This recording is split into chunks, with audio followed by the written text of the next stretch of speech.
Sorry about that, everyone. Technical issues, happens sometimes. All right, well, my name is Connor Settle. I'm a high school senior. Last summer, I had the opportunity to do an internship at a radiation oncology practice in my hometown of Anchorage, Alaska. The focus of my internship was to examine the feasibility of using 3D printing technology to generate custom bolus and custom electron cutouts, and today I'll be presenting to you the results of my work. So I began my internship with two key questions. First, can we use 3D printing technology to produce highly conformal custom bolus to address difficult anatomical locations? And second, can we use 3D printing technology to produce electron cutouts more efficiently and more accurately than by hand? Now, before I go any further, I just want to quickly go over what a 3D printer is, for those of you who might not already be familiar with them. A 3D printer is a device that heats up ribbons of polylactic acid, otherwise known as PLA, melts them, and then extrudes the melted thermoplastic through the printer head, which is able to move in 3 dimensions. This device is able to generate a variety of complex shapes, and the maximum size of these models is defined by the space within the printer. So if you want to print bigger models, you'll need a bigger printer.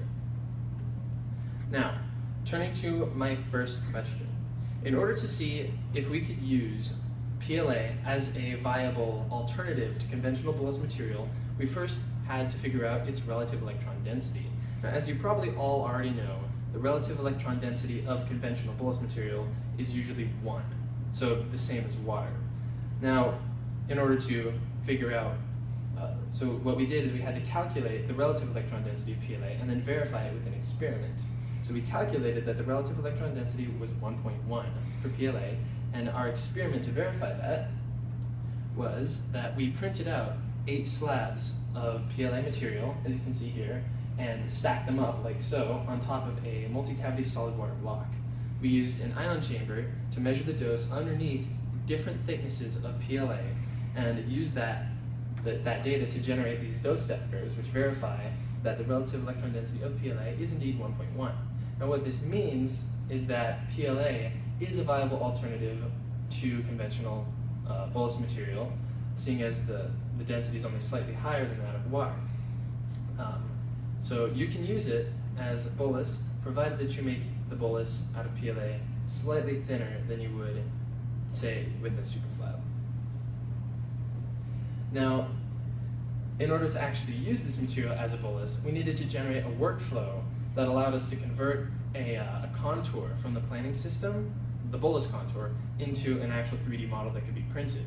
Now to do that, I used a free open source application called 3D Slicer to import the patient CT data, convert the bolus contour into a sort of blocky terraced mesh, and then use Slicer's smoothing algorithms to smooth that mesh and interpolate between the slices.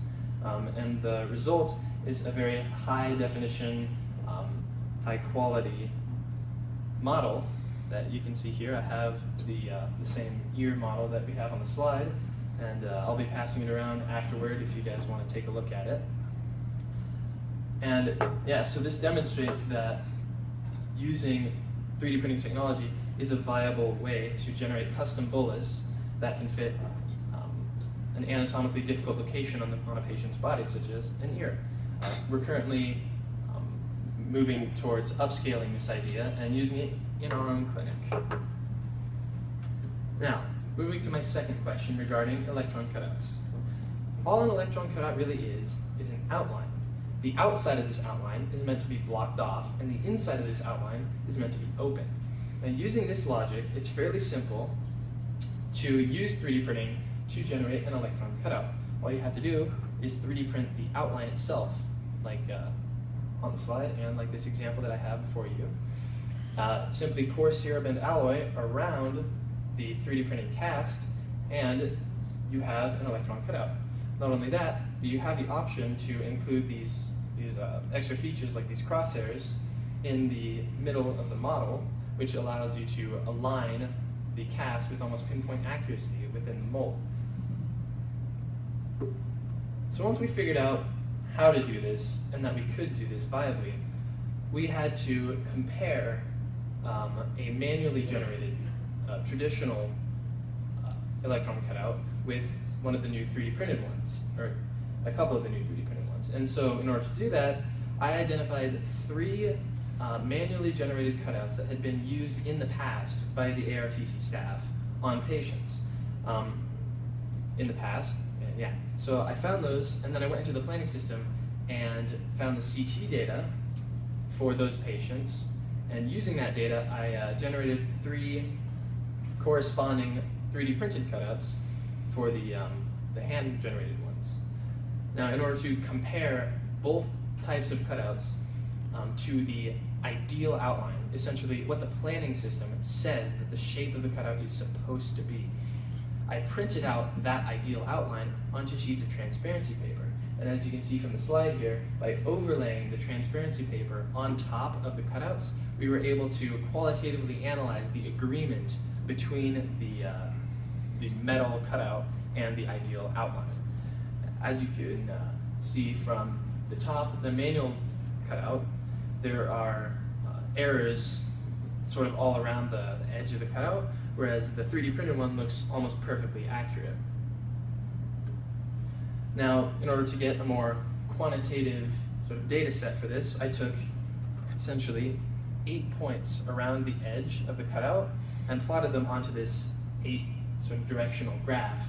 And that allows me to create a standard graph for all sorts of different shapes of cutouts, because they're all different shapes and sizes. By using this 8-point system, I was able to compare them in a way that's standard between all shapes. And as you can see, the red line on these graphs represents the ideal outline, again, what the planning system says it's supposed to look like.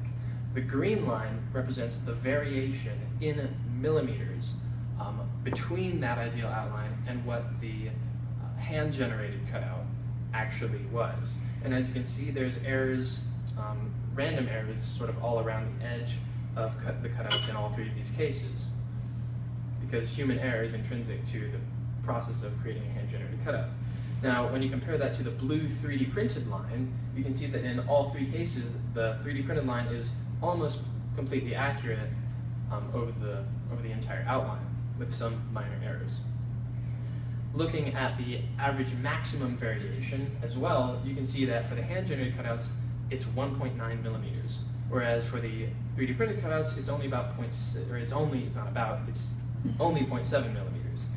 Now, this 1.2 millimeter difference might not seem like it's that significant, but when considering an application such as matching electron fields, that can mean the difference between being able to use those cutouts right away and having to generate new ones because the first ones didn't match.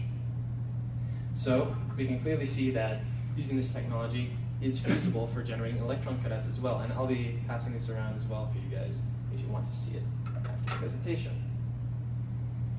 So in conclusion, 3D printing technology can provide a feasible alternative for even the smallest practice to produce custom bolus and custom electron cutouts.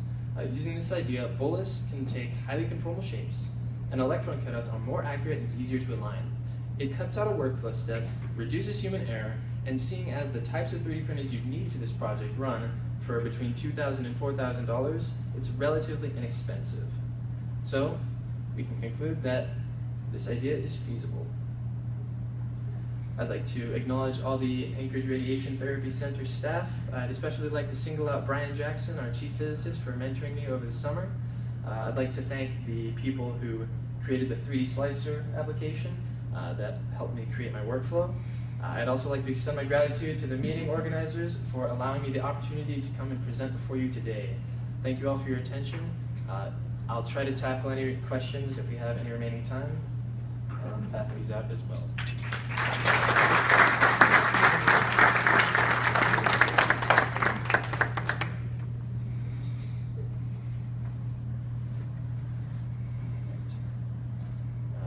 Yes. It's rigid. We've been doing this for at least a year. Oh, really? So if you, okay, your context is going, we have universities with about 11 departments, and they do this for us about that first big department. So if you like, maybe get Okay. Well, that'd be pretty cool. I can. appreciate that. I'll talk to you afterward. Okay. Great. You do it with a pliable material?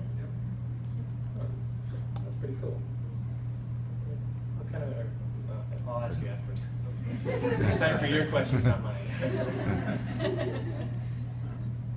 right. If that's everything, then we can Thanks. move on. Thank you so Thank much. you. I appreciate it.